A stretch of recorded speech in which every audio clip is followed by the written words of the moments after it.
क्या आपने कभी सोचा है हाल के दिनों में न्यूज अच्छे खासे चल भी रहे हैं कि एयरपोर्ट के बिजनेस में हर कोई क्यों कूदना चाहता है और काफी बड़े बड़े बिजनेसमैन जो इंडिया के नामे गिरामे उंगलियों पर गिने जाने वाले बिजनेसमैन हैं वो एयरपोर्ट के बिजनेस में कूदना क्यों चाहते हैं और इनफैक्ट अपने पैसे से नहीं लाखों करोड़ों का लोन लेकर भी क्यों कूदना चाहते हैं। क्या आपने कभी सोचा है? डेफिनेटली घाटे का सौदा तो है नहीं, ये फायदे का सौदा है और इसमें कितना प्रॉफिट है और कैसे इसमें पैसे हैं ये जानेंगे आज हम लोग इस वीडियो में। और ये भी जानेंगे कि एयरपोर्ट पे एक समोसे की कीमत 150-60 रुपए क्यों होती है और ये भी जानेंगे कि आप एयरपोर्ट पे अपने लाउंज में क्रेडिट कार्ड कंपनी जो फ्री का लाउंज देती है नेशनल एयरपोर्ट या international airport out of the country I am talking about as well, तो वहां पर क्यों आपको फ्री में सब कुछ मिलता है, आपको एक पैसे नहीं देने होते हैं, just you have to authorise your card and you are enter, that's all. Hi friends, I hope you all are doing tremendously well today and today is very interesting topic we have, right? How airport earns, मतलब basically airport पैसा कैसे बनाते हैं, इसको manage कौन करता है और क्या ये प्रॉफिट में है या लॉस में है, और ये जितने भी सारे इसमें हम लोग शॉपिंग्स वगैरह या जो मैक्सिमम जो once you enter in the airport बहुत सारा कुछ हम लोग देखते हैं वो बेसिकली है क्या और कैसे इनका मतलब सब कुछ मैनेज होता है और फाइनली देखता कौन है और कितनी पार्टीज इनमें इन्वॉल्व हैं, ये सब आज इस वीडियो में हम लोग डेफिनेटली इसमें चर्चा करेंगे।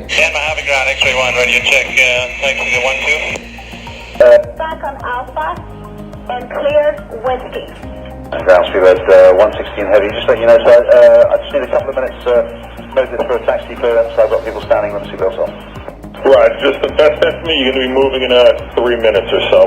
Good man, thanks so much. I'll get back in. एक एयरपोर्ट को बनाने में बेसिकली आपको एक लैंड की जरूरत होती है, साइज की जरूरत होती है, लैंड का क्या साइज है, फैसिलिटीज की जरूरत होती है, वहाँ इंफ्रास्ट्रक्चर आपको क्रिएट करना है, फिर आपको कनेक्टिविटी भी देनी है, मतलब लोग कम्यूट कर सकें इजीली, मतलब इजीली अप्रोच हो वहाँ पर, और फिर आपका लैंड एक्विजिशन कॉस्ट आता है जो इंडिया में काफ़ी हक्यूलियन माना जाता है। नवी मुंबई में गवर्नमेंट ऑफ इंडिया ने प्लान किया कुछ सालों पहले जो एयरपोर्ट का, उसमें जो उनकी कॉस्टिंग आ रही थी वो अराउंड 17,000 करोड़ के आसपास आ रही थी, जो 2021 में वो तकरीबन 25,000 करोड़ के आसपास पहुंच गई, उनका कॉस्ट पहुंच गया। सिमिलरली जो जेवर एयरपोर्ट जो बन रहा है नोएडा में वो तकरीबन 30,000 करोड़ का जो उनका ऑलरेडी बजट है। अभी आगे जाकर कितना होगा वी डोंट नो, मतलब एज ऑफ टुडे जो डेटा बता रहा है इस तरह का बता रहा है और 2024-25 के आसपास वो तैयार भी होने वाला है, देखते हैं। इसमें जाहिर सी बात है कि ढेर सारा पैसा लगता है और इतने सारे पैसे के बाद क्या होता है कि प्राइवेट प्लेयर इसमें आना नहीं चाहते, मतलब नहीं आ पाते हैं। फाइनली गवर्नमेंट ऑफ इंडिया ही इसको बनाती है, कॉन्ट्रैक्ट लेवल पर किसी को दे देती है वो अलग बात है, but finally government of India ही बनाती है। एयरपोर्ट दो तरीके से ही बनते हैं, एक पब्लिक प्राइवेट पार्टनरशिप में भी बनते हैं, बट उसमें क्या होता है कि एयरपोर्ट को ना मैनेज किया जाता है पब्लिक प्राइवेट पार्टनरशिप के द्वारा, क्योंकि इनिशियली कोई प्राइवेट प्लेयर्स आना नहीं चाहता है क्योंकि बहुत सारे रीजन्स हैं, पॉलिटिकल रीजन्स भी हैं, लैंड एक्विजिशन का एक इंडिया में ऑलरेडी प्रॉब्लम माना गया है, यू ऑल पीपल अंडरस्टैंड। ये तो बात रह गई एयरपोर्ट बनाने की, राइट? अब एयरपोर्ट बनने के बाद इसको ऑपरेशन का जिम्मा किसको मिलता है और इसको कौन संभालता है, राइट? एग्जाम्पल के तौर पर अगर हम लोग देखें तो दिल्ली का जो इंटरनेशनल एयरपोर्ट है, इंदिरा गांधी इंटरनेशनल एयरपोर्ट, उसको करती तो गवर्नमेंट ओन है, right? Government of India own करती है उसको, बट उसको जो मैनेज करती है वो एक कंपनी करती है जिसका नाम है Delhi international airport limited, dial नाम डेफिनेटली आप लोगों ने सुना होगा इसका। ऐसा नहीं है कि एयरपोर्ट का केवल बनाने का ही खर्चा है, ऑपरेशन का भी इनका ह्यूज एक्सपेंसेस है। देयर इज मतलब जो जितने भी सारे ऑपरेशनल कॉस्ट हैं इनके काफी हाई होते हैं, मतलब जैसे आपको यूटिलिटी कॉस्ट आ गया, मतलब electricity, water, gas, employee, definitely आप रहेंगे तो एम्प्लॉय भी रहेंगे उसमें, तो एम्प्लॉय का कॉस्ट आ गया, फिर आपका मार्केटिंग एंड एडमिनिस्ट्रेशन का कॉस्ट आ गया, फिर इनको एटीसी का जो एयर ट्रैफिक कंट्रोल के जो भी खर्चे हैं वो इनको उठाने पड़ते हैं, रनवे का जो रिपेयर का, रनवे का मेंटेनेंस का, वो सारे खर्चे आते हैं। सो ओवरऑल मिलाकर काफ़ी सारे ऑपरेशनल कॉस्ट भी होते हैं एयरपोर्ट को चलाने के लिए। और इन सब के साथ साथ जितने भी सारे एयरपोर्ट्स हैं, भले ही वो पब्लिक प्राइवेट पार्टनरशिप के अंडर हो के साथ में बने हैं या नहीं बने हैं, डजंट मैटर, बट जितने भी सारे इंडिया में एयरपोर्ट्स हैं उनको AAI airport authority of India को अच्छा खासा अमाउंट और रेवेन्यू शेयर करना पड़ता है। और ये इसलिए करना पड़ता है क्योंकि जितने भी सारे नेविगेशन सिस्टम है, ATCA ट्रैफिक कंट्रोल का जो सिस्टम है, नेविगेशन सिस्टम है, कम्युनिकेशन सिस्टम है, जितने भी सारा इन्वायरमेंटल जो भी मोटा मोटी हम लोगों ने तो जान लिया कि एक एयरपोर्ट को बनाने में लगभग कितने पैसे खर्चे होते हैं। अब हम लोग जानेंगे कि एक एयरपोर्ट को चलाने में कितना खर्चा होता है और क्या वो उसमें प्रॉफिट होता है या लॉस होता है। तो एग्जाम्पल के तौर पर हम लोग दिल्ली एयरपोर्ट को ही लेंगे, जो करती तो गवर्नमेंट ऑन है बट उसको ऑपरेट करती है एक प्राइवेट कंपनी जिसका नाम है दिल्ली इंटरनेशनल एयरपोर्ट, DIAL। इनका एक साल का फाइनेंशियल अगर देखा जाए इसमें, तो इसका इन्होंने बिजनेस टोटल किया 4243.6 करोड़ का बिजनेस किया, जिसमें से इनको जो प्रॉफिट हुआ 13.1 करोड़ का प्रॉफिट हुआ। डायल को 13.1 करोड़ का प्रॉफिट हुआ। सो इनके जो एक्सपेंसेस हुए वो हुए 4230 करोड़। मतलब जाहिर सी बात है कि टोटल इनकम माइनस प्रॉफिट अगर आप निकाल लें तो आपका एक्सपेंसेस आ जाता है क्लियरली, जो कि है 4230 करोड़। सो इसके बेसिस पर अब हम लोग ये डेफिनेटली निकाल पाएंगे कि दिल्ली एयरपोर्ट एक ट्रेवलर पर कितना पैसा खर्चा करता है। एक डेटा के अनुसार दिल्ली एयरपोर्ट पर सालाना 3.5 करोड़ पैसेंजर्स आते हैं और इनके एक्सपेंसेस के बल पर हम लोग ये पता लगा लेंगे कि एक पैसेंजर पर दिल्ली एयरपोर्ट जो डायल है वो कितना पैसा खर्चा करता है एक पैसेंजर पर। तो लगभग ये अराउंड आ रहा है 2000 रुपए के आसपास आ रहा है। मतलब एक पैसेंजर पर 2000 रुपया दिल्ली एयरपोर्ट खर्चा करता है। और ये थोड़ा बहुत आगे पीछे भी हो सकता है, क्योंकि हो सकता है कि एक्सपेंसेस मीट करने के लिए ना ये लोग लोन लेते हैं और लोन का जब इंटरेस्ट वैरी करता है, हाई होता है, लो होता है, तो हो सकता है 2000 से कुछ आगे पीछे भी हो सकता है, बट मोटा मोटी इतना पैसा लगता है। अब देखिए सीधी सी बात है, एक तो एयरपोर्ट बनाने में इतना खर्चा लगता है, राइट, जो हम लोगों ने बात की अराउंड 30,000 करोड़ या 35,000 करोड़ जो भी है, राइट। और उसके बाद एयरपोर्ट को चलाने में भी एक पैसेंजर का जो कॉस्ट आ रहा है वो 2000 रुपए के आसपास आ रहा है, राइट। तो अब मतलब यहाँ बनाने में भी इतना पैसा लग रहा है, चलाने में भी इतना पैसा लग रहा है, मतलब मेंटेनेंस में भी इतना पैसा लग रहा है। एनजीओ और चैरिटी तो है नहीं कि चलो ठीक है नो प्रॉफिट नो लॉस में चले या लॉस में ही चले, ऐसा तो कुछ है नहीं। प्रॉफिट ये निकालती है जो आपने अभी देखा है कि, और ये प्रॉफिट ओरिएंटेड है कंपनी, मतलब ऐसा नहीं कि फ्री में ये सब काम करते हैं। इसीलिए अदानी साहब जो है वो एयरपोर्ट्स में कूदे हैं, क्योंकि इसमें अच्छा खासा प्रॉफिट है, नो डाउट। तो डिस्कस करते हैं फाइनली कि जो दिल्ली एयरपोर्ट इतना पैसा लगा रहा है वो वापस कैसे लेता है पैसेंजर से। मतलब जो 2000 एक पैसेंजर पर लगा रहा है वो कितना वसूलता है वापस, राइट। सो ड्यूटी फ्री और जितने भी सारी ये सब शॉप्स है, ये हम लोग बाद में बात करेंगे इसके बारे में, बट आइए इसको डिटेल्स में समझते हैं क्या है ये माजरा। वैसे एयरपोर्ट बेसिकली दो तरीके से पैसा कमाता है, एक एरोनॉटिकल रेवेन्यू, दूसरा नॉन एरोनॉटिकल रेवेन्यू। देखिए एयरपोर्ट का बेसिकली क्या है ना, प्रचलन आज के डेट में काफी बढ़ गया है। मतलब अगर हम लोग 1991 की बात करें तो उस समय मैक्सिमम मतलब जो डेटा है वो 19 लाख के आसपास, मतलब 1.9 मिलियन के आसपास लोग इंडिया से बाहर जाते थे, मतलब स्पेशली इंडिया का जो डेटा बता रहा है। बट आज के डेट में मतलब जो 2018 का जो डेटा आया है सामने वो मतलब 2.5 करोड़ मतलब 25 मिलियन जो है वो ट्रेवल कर रहे हैं, इंटरनेशनली ट्रेवल कर रहे हैं। सो आप समझ सकते हैं कि इसमें इतना ज्यादा स्केल कहां से आया और कैसे आया है। तभी मैक्सिमम जो कंपनीज है ना वो एयरपोर्ट को मैनेज करने के लिए हाई बिड लगा रही है, क्योंकि प्रॉफिट है तभी बिड लगा रही है। देखिए फ्लाइट्स कंपनीज ने तो एयरक्राफ्ट वगैरह खरीद लिए, राइट, बट एयरपोर्ट बेसिकली इनका है नहीं। सो इनको एयरपोर्ट यूज करने के लिए पैसे देने पड़ते हैं और ये पैसे इनको अलग अलग नामों से देने पड़ते हैं। मतलब जैसे लैंडिंग चार्जेस, अगर प्लेन लैंड कर रहा है रनवे पर, एयरपोर्ट पर, तो उसके भी चार्जेस होते हैं। वो मैं डिटेल्स में अभी समझाऊंगा कि उसके चार्जेस कैसे डिफाइन होते हैं।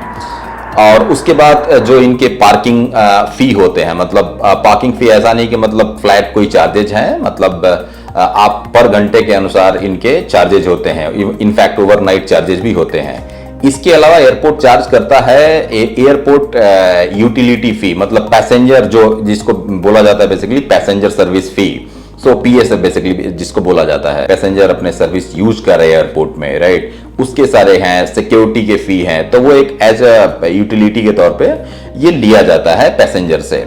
और ये एयरलाइंस चार्ज करती हैं पैसेंजर को। आप अपने टिकट्स वगैरह में देख सकते हैं डेफिनेटली कि ये यूजर यूटिलिटी फी और ये सब सारे कुछ लगते हैं। एग्जाम्पल के तौर पर लैंडिंग चार्ज समझने के लिए हम लोग एयर इंडिया का जो ड्रीमलाइनर है 787 उसको हम लोग लेते हैं। वो अगर दिल्ली एयरपोर्ट पर उतरेगा तो उसको कितना पैसा देना होगा एयरपोर्ट्स को, डायल को, या डायल कितना पैसा एयर इंडिया से लेगा। ड्रीमलाइनर 787 जिसकी मैक्सिमम कैपेसिटी है 250 पैसेंजर्स की, और इसका जो वेट है बेसिकली वो होता है 1,15,000 kg। इसको अगर हम मेट्रिक टन में कन्वर्ट करें तो ये हो गया 115 मेट्रिक टन। इमेज को अगर आप देख सकते हैं, जो दिल्ली जो डोमेस्टिक लैंडिंग चार्जेज हैं अप टू 100 मेट्रिक टन पर ये लोग लेते हैं 599.52 पर मेट्रिक टन।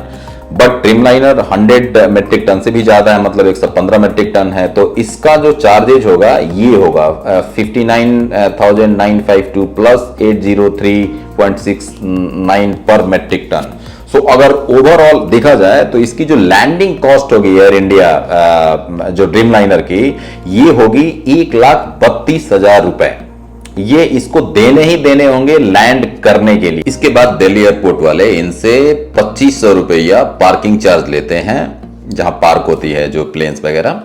और पैसेंजर अब तो हवा में उड़ के तो जा नहीं पाएंगे, मतलब प्लेन में, तो वहां पे बैठने के लिए वहां तक जाने के लिए बेसिकली इनको एरो ब्रिज लगाना पड़ता है। आपने देखा होगा एरो ब्रिज लगता है, उसके लिए भी इनको 3080 रुपीज देने पड़ते हैं एरो ब्रिज के। इंडिया की जो कैपेसिटी है वो 250 पैसेंजर्स की है, तो इन जो एयरपोर्ट जो चार्ज करता है इनको 550 रुपए पर पैसेंजर चार्ज करता है। उसमें जो यूजर डेवलपमेंट फी है वो भी जुड़ी रहती है, और ये सब जो आपने देखा, तो बेसिकली क्या होता है ना कि ये एयरपोर्ट चार्ज करता है बेसिकली फ्लाइट्स कंपनीज को, और फ्लाइट्स कंपनीज आपको चार्ज करती है, मतलब एयरलाइंस बेसिकली आपको चार्ज करती है। आपने टिकट वगैरह में भी देखा होगा यूजर डेवलपमेंट फी और ये सब, ऐसा नहीं कि पैसा अपने पॉकेट से देते हैं। सो फाइनली पैसा इनडायरेक्टली पैसेंजर ही दे रहा है, मतलब ऐसा कुछ नहीं कि फ्लाइट, क्योंकि फ्लाइट्स कंपनी को भी तो प्रॉफिट बनाना है ना। सो ये सब सारा कुछ माजरा है। सो ओवरऑल अगर हम मिला लें तो अपार्ट फ्रॉम लैंडिंग चार्जेस जो हम लोगों ने कैलकुलेट किया था 1,32,000 रुपया, इसको अगर अलग से जो 550 पर पैसेंजर देना है एयरपोर्ट मांगता है एयरलाइन से उनके सीट कैपेसिटी के हिसाब से, चाहे वो भरी हो या नहीं हो, तो 250 इंटू 550 अगर मल्टीप्लाई करें तो ये टोटल अराउंड आता है। तो ये अलग से इनको फिर से देना पड़ेगा एयरपोर्ट। मोटा मोटी अगर हम लोग देखें, मतलब ज्यादा इस पेचीदे कैलकुलेशन में ना घुसे और ओवरऑल देखें, सो बेसिकली क्या है, लैंडिंग और पार्किंग फी 550 रुपया, आपका जो यूजर डेवलपमेंट फी है वो 200 रुपया, और पैसेंजर सर्विस फी वो 50 रुपीज, और एविएशन का जो सर्विस फी है वो भी 200। सो ओवरऑल अगर हम लोग देखें तो मोटा मोटी 50% जो है ना एयरपोर्ट अपना जो खर्चा है वो, क्योंकि हम लोगों ने शुरू में बात की थी 2,000 रुपए एयरपोर्ट को खर्चा है पर पैसेंजर से। पर पैसेंजर यहाँ एयरपोर्ट क्या कर रहा है कि 50% अगर इसको पूरा कैलकुलेट करें तो 1,000 रुपए के आसपास, ये 1,000 रुपए एग्जैक्टली ये निकाल पा रहा है, मतलब मोटा मोटी प्लस माइनस होगा। नॉन एरोनॉटिकल रेवेन्यू वो रेवेन्यू होता है जो इनडायरेक्टली पैसेंजर से चार्ज किया जाता है एयरपोर्ट के थ्रू।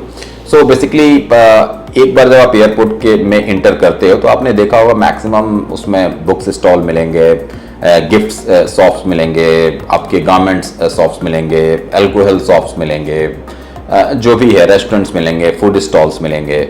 और इसको डिजाइन भी इस तरह से किया जाता है कि आप बेसिकली टेम्प्ट हो जाओगे, मतलब आपको एयरपोर्ट से और टर्मिनल वाले जो भी गेट पे जाने के दौरान आपको मैक्सिमम इन बिटवीन इस तरह से ही आपको जाने का मतलब रास्ता ही, और कोई रास्ता है भी नहीं बेसिकली। सो मतलब डेफिनेटली आप टेम्प्ट हो जाते हो कि चलो कुछ खरीद लेते हैं, कुछ जो भी है किसी को भी मतलब गिफ्ट देना है या क्या देना है, व्हाट एवर एंड ऑल ये है। अब बेसिकली एयरपोर्ट क्या करता है कि इन जितने भी सारे आपने शॉप्स देखे होंगे, शायद ही ऐसा कोई ब्रांड होगा जो आपको एयरपोर्ट्स पे नहीं मिले होंगे। वो आपने अगर दिल्ली एयरपोर्ट पर देख लें, आप मुंबई एयरपोर्ट पर देख लें, आप कहीं भी न्यूयॉर्क, लंदन, कहीं भी आप देख लें। सो बेसिकली एयरपोर्ट क्या करता है कि इनके भी यहाँ पर ना दो तरह के मॉडल काम करते हैं। या तो ये रेंट पे दे देते हैं, जितने भी सारे शॉप्स होते हैं, एक मंथली इनका रेंट आता है या लीज आता है, व्हाटएवर। नहीं तो सेकंड में क्या करते हैं कि ये कमीशन पे भी काम करते हैं। सपोज मतलब जिससे सपोज किसी भी फूड स्टॉल का आप ले लें या गारमेंट्स का भी ले लें, तो जितने भी सारे उनके आइटम्स बिकेंगे उसमें एक सर्टेन परसेंटेज इनका रहता है जो आपको एयरपोर्ट को देने होंगे। तो दो तरह के मॉडल बेसिकली ये काम करते हैं, तो उस हिसाब से ये पैसे बनाते हैं। सेकेंड आपका रहा, डेफिनेटली अगर आप जाते हो एयरपोर्ट पर तो आप अपनी या तो अपनी गाड़ी से जाएंगे, नहीं तो टैक्सी से जाएंगे, नहीं तो आप पब्लिक ट्रांसपोर्ट से जाएंगे। सो आपको ये जान के मतलब ताज्जुब नहीं होना चाहिए कि आप पर पैसेंजर एयरपोर्ट्स पर पैसेंजर 150 रुपया तो वहां से भी कमाता है, मतलब 150 रुपीज वहां से भी कमाता है। अगर आपने उबर और ओला का पिकअप और ड्रॉप जोन जो भी बनाया है वहां पर आपको अगर आप दिल्ली एयरपोर्ट पर गए होंगे और मतलब कहीं भी आपने अगर टैक्सी या कुछ भी आपने लिया होगा तो एक 150 रुपीज का सरचार्ज आपके बिल में आता है, जो भी उबर या ओला जो भी चार्ज करते हैं। सो ये बेसिकली ये एयरपोर्ट लेता है और ये उबर और ओला के थ्रू मतलब पैसेंजर देता है उबर ओला को, और उबर ओला बेसिकली ये एयरपोर्ट्स को देता है। अगर आप अपनी गाड़ी से जाते हैं तो आपको अगर पार्क करनी है गाड़ी, या मे बी अगर आप दिल्ली जा रहे हैं और मुंबई से वापस आना है शाम को, सो आपने सोचा कि चलो ठीक है ना यार अपनी गाड़ी से निकल पड़ते हैं, कोई प्रॉब्लम नहीं है। सो दिल्ली एयरपोर्ट बेसिकली एक गाड़ी का 1 घंटे का 150 रुपीज चार्ज करता है पर घंटे। और अगर आप ये 5 घंटे से ज्यादा अगर आपने गाड़ी को रखा 5 to 24 आवर्स इनका इस तरह का इन्होंने अपना बनाया हुआ है, सो वो आपको नॉर्मली 600 के आसपास पड़ेगा। सो इनकी कमाई इस तरह से होती है। और मैं आपको बता दूं कि दिल्ली एयरपोर्ट का जो इनकम है नॉर्मली ये क्लेम करते हैं 20 से 30% के आसपास जो है ना टोटल रेवेन्यू का इनका पार्किंग से आता है। तीसरा इनका जो कमाई का जरिया है वो इनकी जो बिलबोर्ड्स वगैरह हैं, जो एड्स वगैरह हैं, एड्स प्लेसमेंट है, जो प्रमोशनल एक्टिविटीज हैं उनसे है, वो चाहे इनसाइड एयरपोर्ट्स रहे या आउटसाइड एयरपोर्ट्स रहे। सो आपने देखा होगा बड़े बड़े होर्डिंग्स दिखाई देते हैं और अच्छे अच्छे होर्डिंग्स भी दिखाई देते हैं। अगर आप एरोसिटी मतलब दिल्ली एयरपोर्ट जाते समय एरोसिटी के थ्रू आप गुजरते हैं, फिर जैसे जैसे एयरपोर्ट नज़दीक आता है आपको अच्छे अच्छे होर्डिंग्स दिखाई देते हैं, बड़े बड़े दिखाई देते हैं और काफ़ी कॉस्टली भी वो बिलबोर्ड्स होते हैं और बड़े बड़े ब्रांड्स इनको अच्छे खासे पैसे देते भी हैं इसमें। Outside airport, inside airport. So एक पैसा बनाने का इनका जरिया अच्छा खासा ये है और यहां से भी इनके अच्छे खासी इनकम होती है। ड्यूटी फ्री शॉप सबसे पहले सैनन एयरपोर्ट ने स्टार्ट किया था 1947 में। उसके बाद सारी कंट्रीज ने धीरे धीरे ना इसको ओके कर दिया, फ्री कर दिया, मतलब टैक्स लेना ही नहीं चाहा बेसिकली। ड्यूटी फ्री शॉप इनका सबसे बड़ा हथियार है लोगों को शॉपिंग कराने का और ढेर सारा पैसा कमाने का, क्योंकि इस पे आप सबको पता है कि टैक्स तो इस पे लगता नहीं, वो चाहे नेशनल टैक्स हो या इंटरनेशनल टैक्स हो। हाँ, बट ये जाहिर सी बात है कि डोमेस्टिक एयरलाइंस में ये सुविधा नहीं है, मतलब डोमेस्टिक पैसेंजर्स को ये सुविधा नहीं मिलती है, ओनली इंटरनेशनल पैसेंजर को ये सुविधा मिलती है। अब अल्कोहल मैक्सिमम 2 लीटर पर पासपोर्ट आप ले सकते हैं, पर बोर्डिंग पास आप ले सकते हैं। बेसिकली वो बोर्डिंग पास ही आपका देखते हैं, पासपोर्ट में भी ना के बराबर ही देखते हैं। ड्यूटी फ्री शॉप से एयरपोर्ट्स को नियरली 15 to 20% रेवेन्यू, अगर नॉन एरोनॉटिकल रेवेन्यू की मैं बात करूं तो वहां मतलब टोटल 15 to 20% रेवेन्यू में कंट्रीब्यूशन है, नॉन एरोनॉटिकल रेवेन्यू में कंट्रीब्यूशन है। और अगर मैं duty free shop, total duty free shop का अगर मैं देखूं और मैं आपको बताऊं कि कितना परसेंट कंट्रीब्यूशन अल्कोहल और सिगरेट का है, तो वो आपको जान के हैरानी होगी। 70 to 80% जो कंजम्पशन है वो अल्कोहल और सिगरेट का ही है। अब बात कर लेते हैं लॉन्ज एक्सेस की। एयरपोर्ट पे आपने देखा होगा बेसिकली दिल्ली एयरपोर्ट पे कि प्रीमियम लाउंज आपको मिलेंगे, 2-3 लाउंज आपको मिल जाएंगे अच्छे खासे, मतलब आपको प्रीमियम लुक कराएंगे, राइट। अगर आपको जाना है और आपका मतलब आपकी फ्लाइट डिले है या मे बी आपके पास टाइम है हाफ एन आवर और 1 आवर, तो आप जाकर और ढेर सारा अनलिमिटेड खाना खा सकते हैं, आपको किसी तरह का कोई प्रॉब्लम नहीं है। बट एयरपोर्ट यहाँ से पैसा बनाता है, इनडायरेक्टली बनाता है, और कैसे बनाता है ये मैं आपको बताऊंगा, क्योंकि एयरपोर्ट बेसिकली लाउंज वालों से अच्छा खासा पैसा चार्ज करता है, वो प्रीमियम तरह के ही पैसे लेता है उनसे।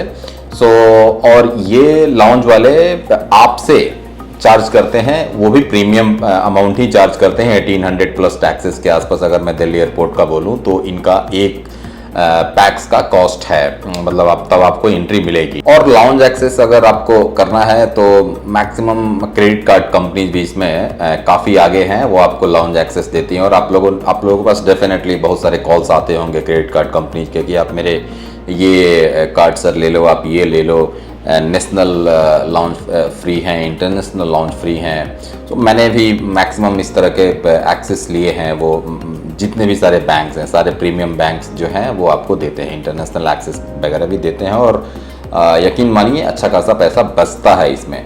लेकिन इसकी एक कॉस्ट होती है, मतलब आपको क्रेडिट कार्ड के थ्रू अगर आपको लाउंज एक्सेस लेना है तो आपको अच्छा खासा एक ईयरली या तो स्पेंड आपको करना है, मतलब nearly about 5 lakh, 10 lakh, 4 lakh, depend upon आप किस तरह के लाउंज एक्सेस लेना चाहते हैं और किस तरह की वो फैसिलिटीज़ है। अगर इंटरनेशनल में है तो वो थोड़ा सा चार्जेस ज़्यादा होंगे, और नहीं तो ये आपसे एक अच्छा खासा एक ईयरली ज्वाइनिंग जो भी है फ़ी या मे बी सर्विस फ़ी आपसे चार्ज करते हैं। सो लाउंज वाले को पैसा बेसिकली आप तो फ्री में खाते हैं, बट फाइनली लाउंज वाले को पैसा क्रेडिट कार्ड कंपनीज देती है। तो आपको लगेगा कि ये जो क्रेडिट कार्ड कंपनीज है ये फ्री में लाउंज हम लोगों को दे देती है और हम लोग तो अपने पैसे से ही स्पेंड करते हैं। सो जितने भी सारे स्पेंड करते हैं, क्योंकि क्रेडिट कार्ड कंपनीज का भी यही मानना है कि जो भी लोग इंटरनेशनल या जो भी ट्रेवल करते हैं फ्लाइट्स वगैरह से, उनकी परचेजिंग पावर काफ़ी हाई रहती है और वो कहीं दूसरे क्रेडिट कार्ड कंपनीज का